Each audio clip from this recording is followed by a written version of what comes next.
বিস্তীর্ণ হাওরে জমি প্রস্তুত করছেন কৃষক, কেউ আবার বীজতলা থেকে চারা তুলে রোপণ করছেন।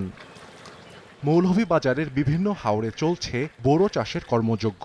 পৌষের কনকনে ঠান্ডা উপেক্ষা করে ভোর থেকেই জমি প্রস্তুত ও চারা রোপণ করছেন চাষিরা। তবে বোরো রোপণের পর হাওরে পানি সংকটের জন্য দুশ্চিন্তায় কৃষক।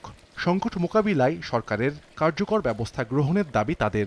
খালো নালোর পানি দিয়া মানে সানিয়া আমরা ক্ষেতগুলা করলাম। পরবর্তীতে দিন পানি আমরা কোন জায়গায় পাইব এটা নিয়ে আমি খুবই একটা চিন্তিত আছি। আমরা জানো সময় মতো পানিটা জানো সময় মতো পাইলাই, ওটাই আমরা কৃষি বিভাগের কাছে বিশেষভাবে অনুরোধ।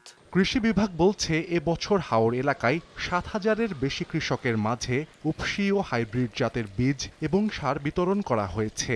আবহাওয়া অনুকূলে থাকলে হেক্টর প্রতি ৪.৫ মেট্রিক টনের বেশি ফলনের আশা সংশ্লিষ্ট কর্মকর্তার। কৃষকদেরকে বিভিন্ন ধরনের পরামর্শ এবং তাদের সহযোগিতা করে দিচ্ছি আমাদের পক্ষ থেকে। আমরা যে লক্ষ্যমাত্রা ছিল আমরা সেই লক্ষ্যমাত্রা আমরা অর্জন করতে পারবো। কৃষি বিভাগের তথ্য মতে এবছর মৌলভীবাজারে ৬২,৫০০ হেক্টর জমিতে বোরো আবাদের লক্ষ্যমাত্রা নির্ধারণ করা হয়েছে, আর উৎপাদন লক্ষ্যমাত্রা ধরা হয়েছে ২,৮১,২৫০ মেট্রিক টন।